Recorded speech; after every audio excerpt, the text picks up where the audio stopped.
모든 사람은 하나님의 자녀가 되어지고 또 영적으로 성장해야 됩니다. 그리고 교회에 또 세상에 덕을 끼치고 빛의 역할을 감당하는 그런 모습이 되어져야 됩니다. 영적으로 성장하지 않으면 방언을 행하고 능력을 행했다 할지라도 교회에 덕을 끼치지 못하고 해를 끼칠 수 있습니다. 고린도 교회가 많은 은사가 나타났습니다. 근데 영적인 성장하지 못해서 어떻게 했습니까? 다투고 싸우고 파별이 생겼습니다. 교회 덕이 되어 있습니까? 손해가 되어졌습니까? 손해가 되어졌습니다. 영적으로 성장하는데 우리는 하나님 앞에서 쓰임받도록 성장해야지 영적인 것을 가지고서 육적으로 끌고 가면 어떻게 되겠습니까? 해가 되는 거예요.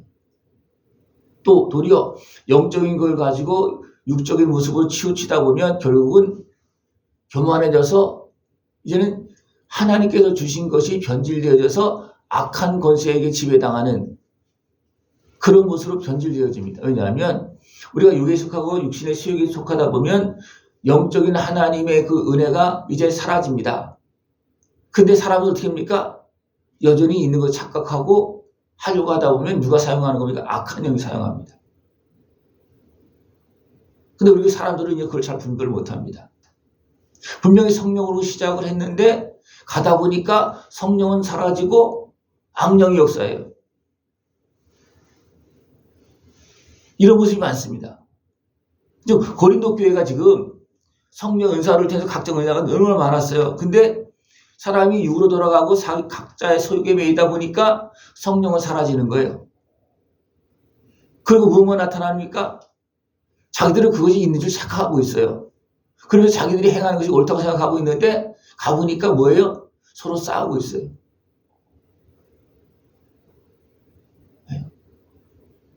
우리가 하나님께 주시는 그 은혜를 가지고 내가 교만해지면 어떻게 됩니까? 하나님 버립니다. 왜? 그 사람은 하나님 말도 안 듣습니다. 그래서 버려집니다. 그럼 누가 차지할까요? 악한 영이 차지하는 거예요.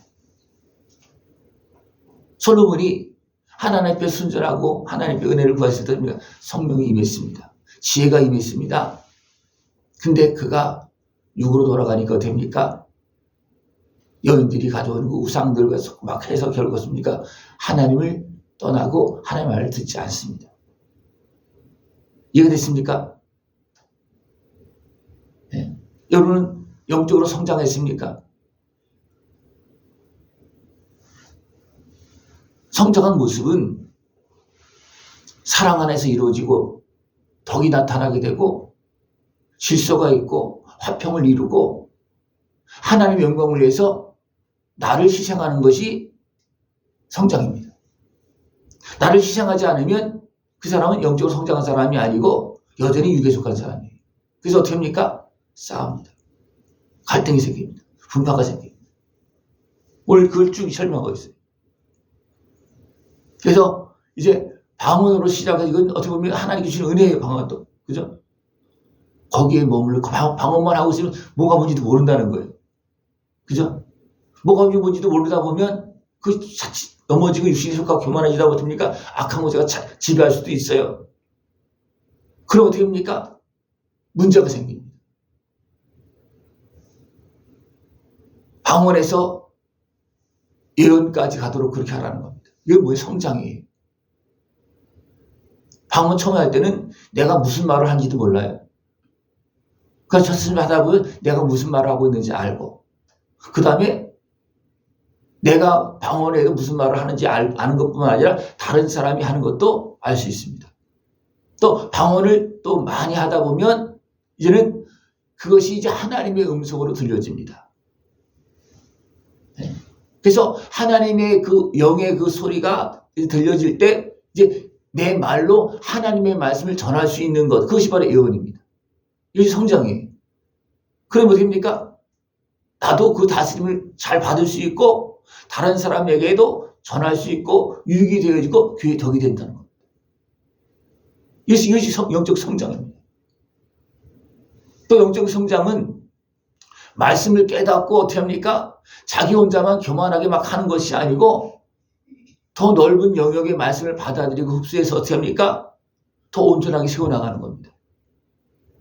네. 그리고 모든 것이 합력할 수 있도록 화평할 수 있도록 가는 것이 성장입니다.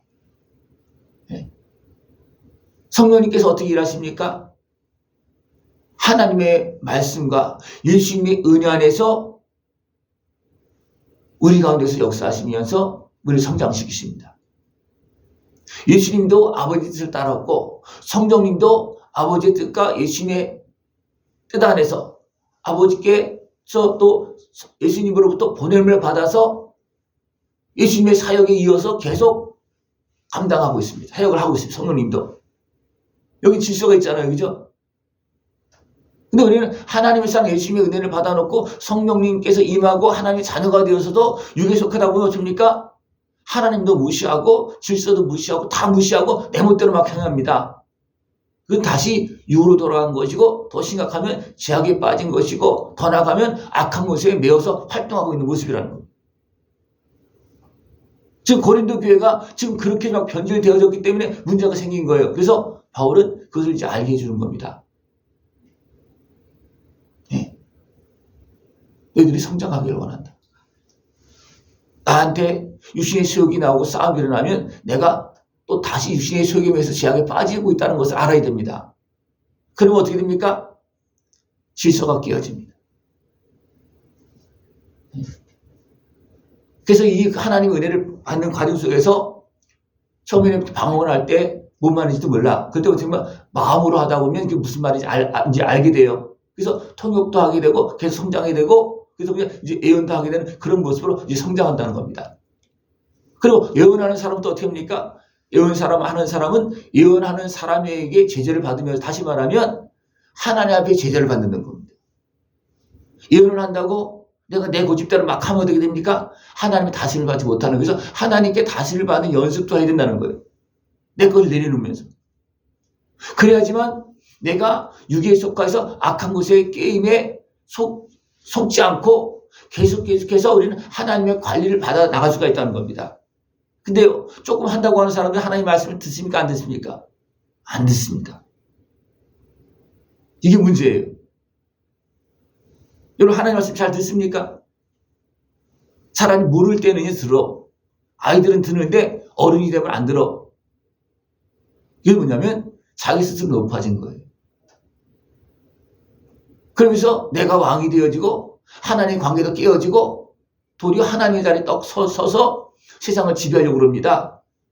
그럼 무엇으로 지배하는 겁니까? 내 소욕으로 더 나가면 악한 권세의 미혹에 따라서 내가 무너진 상태에서 제약에 매어서 지배하는 모습이 되는 거예요. 그래서 세상이 멸망되지는 겁니다.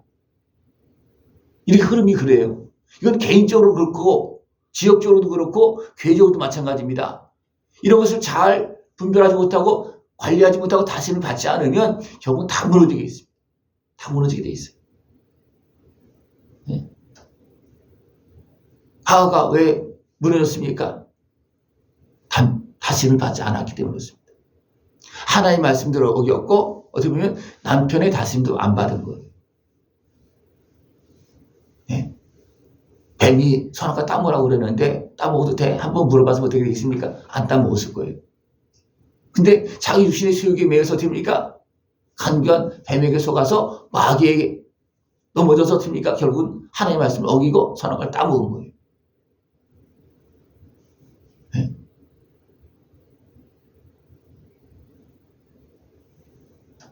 이런 모습이 너무 많습니다. 이런 모습이 많아요.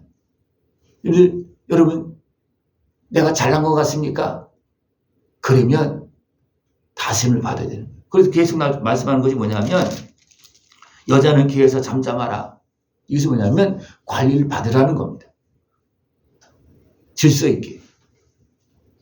먼저 누구한테 말하라는 겁니까? 남편에게 말하라는 겁니다. 내가 뭐 감각이 있다고 내가 은혜를 받았다고 그냥 막 하지 말고 한 몸인 남편에게 관리를 받으라는 거예요. 도움을 다시 말하면 보충하라는 겁니다. 잘하고 있는지 잘못하고 있는지. 예. 관리를 받으라는 겁니다. 우리는 하나님의 일을 행하면서 영적인 일을 하면서 무엇에 관리를 받습니까? 하나님의 사랑, 말씀의 관리를 받습니다. 그래야지만 빗나가지 않습니다. 또 말씀을 가지고 있는 사람은 어떻게 해야 됩니까? 그걸 지식적으로 가지고 내가 이용해보면 안 되고 하나님의 뜻에 맞게끔 전체적인 것에 맞게끔 하나님의 사랑에 맞는지 교회의 덕이 되어지는지 모든 연약한 사람들이 알아들을 수 있고 다 받아들일 수 있는 그런 부분까지 다 점검을 해서 우리가 바르게 행해야 됩니다. 분명히 말씀도 영적인 것이고 신령한 은사도 영적인 것입니다. 근데 이것이 합력되지 못하고 서로 보완되지 못하면 신령한 은사를 받았다고도 다시 이후로 돌아가서 엉뚱하게 갈 수도 있고 말씀을 깨닫는 자도 다른 말씀과 더 합하여서 보완해주지 않으면 그 말씀이 어떻게 됩니까? 교만한 말씀이 되어져서 다른 것을 배척하는 모습이 될 수도 있는 거예요. 이게 굉장히 무서운 겁니다. 영적으로 성장하는 것은 뭐냐면 나의 삶의 모습이 모든 모습 속에서 하나님께 영광이 되어지고 교회의 덕이 되어지고 이웃과 화평을 이루고 그죠? 이 모습이 나타나야지만 내 모습이 진짜 성장한 겁니다. 근데 그 모습이 안 된다면 됩니까? 분명히 하나님의 자녀가 되었고 신앙 은사를 받았어도 내가 말씀을 깨달았어도 그에게 나에게만 적용되고 이웃에게 적용되지 않으면 어떻게 됩니까? 덕이 되지 않으면 어떻게 됩니까? 이것은 성장한 모습이 아니에요. 어린아이의 모습입니다. 내가 하는 것이 무엇인지도 모르는 거예요. 그러니까 방언이 성장하지 못하고 있으면 자기에겐 유익이 되어지지만 연결이 안 된다. 방언도 하나님께 주신 은사잖아요. 그죠? 바울도 방언을 많이 했다 그랬어요. 그리고 규제하지 말아라. 계속해서 예언이 될 때까지. 그죠? 뭔 말인지 알아들을 수 있게끔 하나님께 순종하는 그 기도가 되어질 때까지 계속 성장하라는 겁니다. 여러분들 영적으로 성장해서 하나님 앞에서 아름답고 교회의 덕이 되어지는 그런 질서 있는 복된 삶이 되어지길 축원합니다. 기도드리겠습니다. 하나님 아버지 감사합니다. 우리 자녀 삼으시고 오늘도 살아게 하시며 하나님 나라 영광을 위해서 이 땅의 빛의 역할을 감당하며 더스럽게 살아갈 수 있도록 은혜 베풀어 주심을 감사를 드립니다. 온전히 끼어서 참된 진리의 길로 걸어나갈 수 있도록 주님 함께하여 주시옵소서. 예수님의 이름으로 감사하며 기도드리옵나이다. 아멘.